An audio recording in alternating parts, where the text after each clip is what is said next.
पढ़ाई तो अभी तक सारे बच्चों ने ही की है और अभी भी कर रहे हैं पूरे जोश के साथ में। लेकिन एट द एंड जीतता वही है जो कि बहुत स्मार्टली चलता है।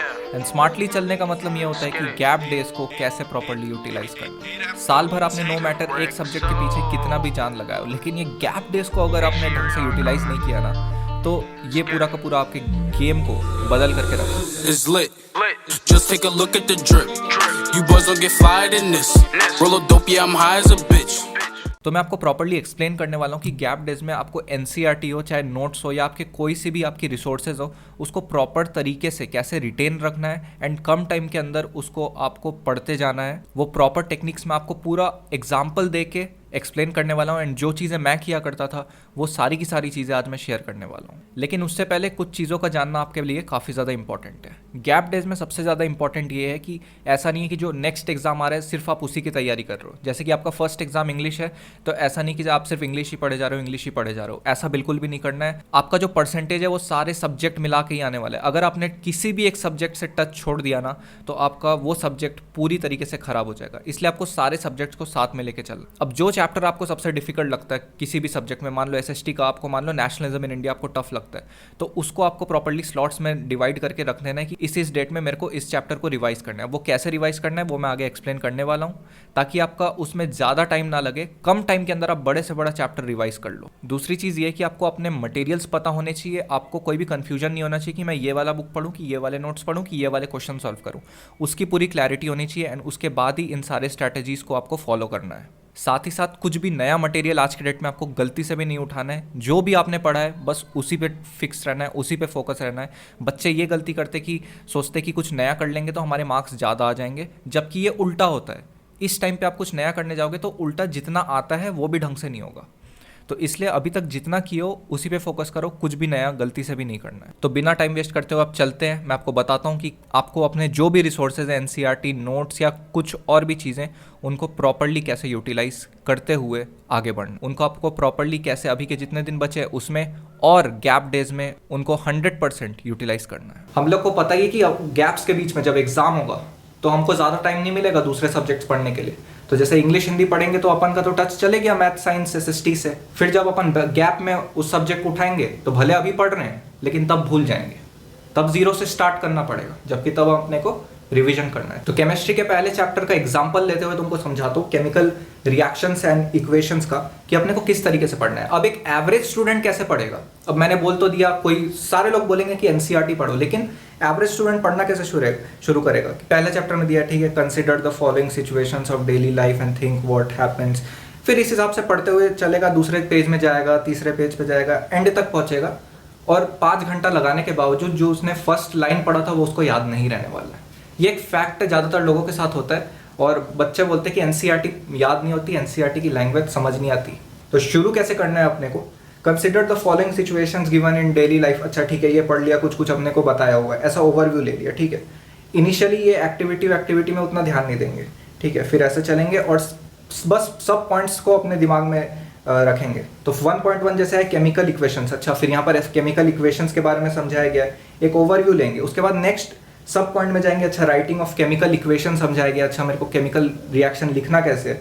फिर बैलेंस्ड केमिकल रिएक्शन की, अच्छा बैलेंसिंग कैसे की जाती है, कुछ होगा बैलेंसिंग केमिकल रिएक्शन लिखने के बाद में। इस हिसाब से अपने को माइंड मैप बनाते हुए चलना है। एक बार में पूरे चैप्टर भी का सबसे पहले ओवरव्यू लेना है। तो जैसे ही आपने पूरा सारे चैप्टर के सेक्शंस का ओवरव्यू कर लिया, अपनी आंखें बंद करो और एक माइंड मैप, एक ट्री बनाओ। अच्छा ये चैप्टर यहाँ से शुरू होता है, ऐसे ऐसे इसके सब पार्ट है। अच्छा केमिकल रिएक्शंस के बारे में लिखा हुआ है, उसके बाद समझाएगा कि कैसे अपने को केमिकल रिएक्शन लिखना है। अच्छा उसके बाद लिखने के बाद कैसे बैलेंस करना है। इस हिसाब से अपने दिमाग में एक एल्गोरिदम सेट करते जाओ। हमारा दिमाग एल्गोरिदम के हिसाब से सोचता है। तो ये तो मैं केमिस्ट्री के लिए बता रहा हूँ, तुमको लग रहा हो कि बहुत सिंपल, लेकिन कॉम्प्लेक्स चैप्टर्स, एसएसटी के मुश्किल चैप्टर्स, अगर आप इस हिसाब से सेक्शन बाय सेक्शन अपने दिमाग में एक क्रोनोलॉजिकल ऑर्डर सेट कर लोगे, एक ट्री बना लोगे, तो वो चैप्टर आपको कभी ऐसा नहीं लगेगा कि मेरे को नहीं आता। तो सबसे पहला बेस आपको ये बनाना है, ये बेस बना। उसके बाद आपको पढ़ना शुरू करना है, उसके बाद आपको घुसना है एक एक चीज में। एक सेक्शन में घुसे, अच्छा पढ़ा, अच्छा ये डेफिनेशंस होती है, ऐसे ऐसे लिखते हैं, उसके बाद ऐसे बैलेंस करते हैं। उसके बाद जैसे ही एक सेक्शन खत्म हुआ, फिर आंखें बंद करो, सेकंड राउंड की बात कर रहा हूँ, ठीक है। पहले मैं सेक्शंस पूरा ओवरव्यू कर लिए, माइंड मैप बना लिए, उसके बाद दूसरे सेक्शन में फटाफट से अपन डेफिनेशन पढ़े और एक सेक्शन खत्म होने के बाद में फिर अपनी आंखें बंद करके फिर अपने आप को एक्सप्लेन करना है, अच्छा ऐसा इसमें अपने ऐसा पढ़ा, ये डेफिनेशन है, अच्छा इस हिसाब से अपने को आगे बढ़ना है। तो माइंड ऐसे थोड़ा थोड़ा कर करके इतना पावरफुली आपकी सारी चीज़ें रिटेन करते जाएगा और आपको पता भी नहीं लगेगा, आप इतने फास्ट तरीके से एनसीईआरटी को पूरी ढंग से कवर कर लोगे। तो पहला टेक्निक मैंने ये बताया। अब दूसरे टेक्निक पे चलते हैं कि जैसे ही खासकर ये साइंस एंड एसएसटी में बहुत ज़्यादा यूजफुल होने वाली है। अब ज़्यादातर बच्चे एक गलती क्या करते हैं ना कि वो डायरेक्ट एनसीईआरटी पढ़नी है तो उसको एक एक लाइन याद करने बैठ जाते हैं। अरे एक एक लाइन अपने को ऐसे याद नहीं करना, हम क्लास 6-7 के बच्चे नहीं रहे जो अब एक एक आंसर्स को ऐसे पूरा पूरा रटते बैठेंगे।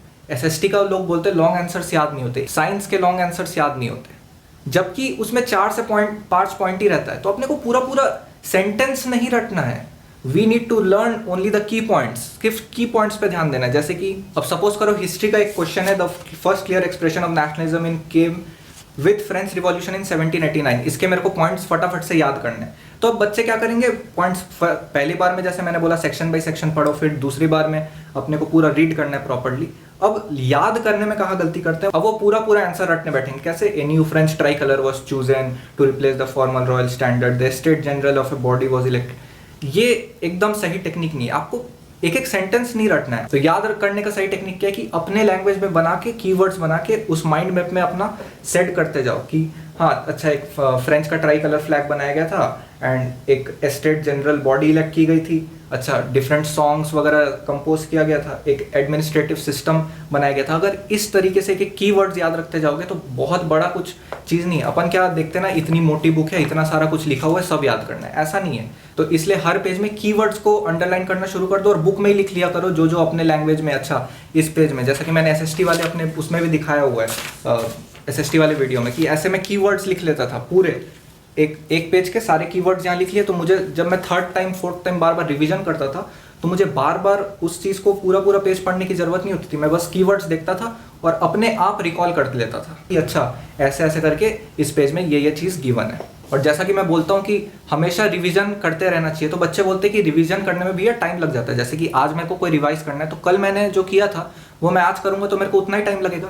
ये एक बहुत बड़ी मिसकंसेप्शन है, ऐसा नहीं होता है। अगर आपने कल किसी चैप्टर को पढ़ा है ना तो आज अगर आप उस चैप्टर को उठाओगे तो आपको ज़्यादा से ज़्यादा 15 से 20 मिनट लगेंगे उस चैप्टर को एक बार फिर से ओवरव्यू करने में। आपका माइंड इतना स्ट्रांग है कि बस आप जैसा मैंने बताया अगर आप उस हिसाब से पढ़ोगे ना तो आप बस सेक्शन देखोगे और अपने आप ही आपके दिमाग में कीवर्ड्स आते जाएंगे। आपको पूरा पूरा पढ़ने की भी जरूरत नहीं है, पूरा पूरा पेज, बस कीवर्ड्स आप देखोगे, आपका माइंड अपने आप प्रोसेस करके अपने आपको बता देगा कि इस पेज में क्या दिया है, इस आंसर में क्या दिया है, और आपको बिल्कुल ज़्यादा मेहनत करने की, ज़्यादा दिमाग लगाने की ज़रूरत नहीं पड़ेगी। अगली ऐसी टेक्निक बताने वाला हूँ कि अगर इस टेक्निक को तुमने फॉलो कर लिया ना तो इतना ज़्यादा बूस्ट हो जाएगा ना तुम्हारा स्कोर कि तुम सोच नहीं सकते। एक चैप्टर को करने में मुश्किल से 10 से 15 मिनट लगेंगे तुमको ये काम करने में।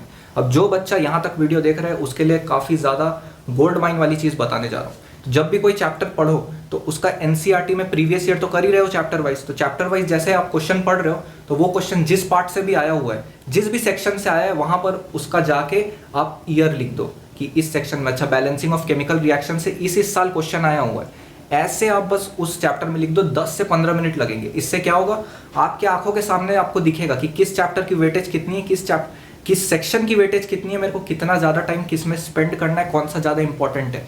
जितनी आपकी बुक गंदी होती जाएगी उतना आपके दिमाग में कॉन्फिडेंस आता जाएगा। जितने बार आप रिवाइज करते जाओगे आपको सबकॉन्शियसली अपने आप कॉन्फिडेंस आता जाएगा। आपको दुनिया भर की कोई मोटिवेशनल वीडियोस देखने की जरूरत नहीं है कॉन्फिडेंस के लिए, आप अपने आप ही अपने आप को कॉन्फिडेंस देते चले जाओगे। तो इसलिए जितने भी प्रीवियस ईयर क्वेश्चन आए सारे chapter wise, section by section वहाँ नंबर लिख लिया करो। अच्छा 2017 में ये आया था, अच्छा 2011 में भी आया था, तो इससे आपको पता चल जाएगा किस जगह मेरे को ज़्यादा फोकस करना है और किस जगह मेरे को नहीं करना है। अब अगली एक ऐसी टिप देने जा रहा हूँ जो काफ़ी ज़्यादा गेम चेंजर हो सकता है और ये टिप आपको काफ़ी ज़्यादा हेल्प करेगा। जब गैप डेज में आप मेन सब्जेक्ट की तैयारी कर रहे होंगे तब आपको दूसरे सब्जेक्ट्स को रिवीजन करने में भी आपको बहुत ज़्यादा यूजफुल होगा। जो मैंने टिप्स आपको बताई वो तो आपको काफ़ी ज़्यादा काम आने वाले, कीवर्ड्स वगैरह आप उसको प्रॉपर्ली रखोगे, आँख बंद करके रिवाइज करोगे। उससे भी शानदार टेक्निक जो मैं खुद तब भी फॉलो करता था 10th में, आज डेट तक फॉलो करता हूँ। मैं क्या करता हूँ, जो भी मैंने पढ़ा आज माइंड में सब कुछ फ्रेश है, अगर पिछले जितने भी स्टेप्स बताए अगर उनको ढंग से फॉलो किया है, कीवर्ड्स के हिसाब से याद रखें, तो अब कोई सा भी फ़ोन हो, जैसे कि मेरा सैमसंग का फ़ोन है तो इसमें एक नोट्स का ऐप है, आपका या तो आपको प्ले स्टोर में नोट्स का कोई ऐप मिल जाएगा, तो मैं ऑडियोज बना लेता था सेक्शन बाय सेक्शन। जैसे कि सुनो, ये केमिस्ट्री में बोलते हो ना कि रिएक्शंस याद नहीं होते, फैक्ट्स याद नहीं होते, एसएसटी में याद नहीं होती, तो मैं फटाफट से एक 30 मिनट वाले टॉपिक को मैं 3 मिनट में अपने शब्दों में बोल के पूरा रिकॉर्ड कर लेता था। Important points about nitrogen family. H3PO3 को हीट मारेगा तो H3PO4 प्लस PH3 निकलता है। अगला पॉइंट आता है AgNO3 प्लस H3PO2।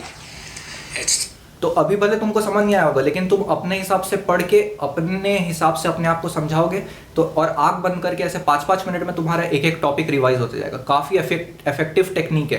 तो जब तुम्हारे बाकी गैप डेज आएंगे, जब भी ऐसा लगता है कि ये टॉपिक मेरे से छूट रहा है, तो ऐसे बस चलाओ 5 मिनट, आंख बंद करो और अपने माइंड में वही माइंड मैप बनाओगे, तो ऐसे चलते जाओ और रिकॉल करते जाओ। माइंड एकदम, जो रिटेनमेंट जो तुम्हारी पावर है ना, वो ऐसे इंक्रीज हो जाएगी, ऐसे इंक्रीज हो जाएगी।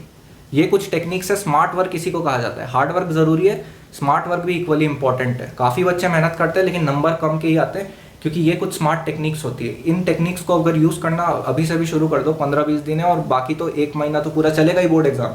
इस हिसाब से चलोगे तो देखना इतना शानदार स्कोर इंप्रूवमेंट हो जाएगा। अगर अभी तक एवरेज स्टूडेंट भी थे, कुछ चीज़ें, थोड़ी बहुत चीज़ें इंप्रूव करके भी बहुत आगे निकल जाओगे। अगर किसी बच्चे को सीखना है कि एनसीईआरटी को फटाफट से प्रॉपर्ली मार्क कैसे किया जाता है, क्वेश्चन बीच में से अपन खुद कैसे बना सकते हैं, तो कुछ चैप्टर्स के एसएसटी के मैंने ऑलरेडी मार्किंग वीडियोस बना रखे हैं, वो जाके तुम देख सकते हो। तो जाओ पढ़ाई में लग जाओ। 15-20 दिन, जितने भी दिन बचे हैं, अपनी पूरी जान लगा दो या फिर जाने दो। Wish you all the very best.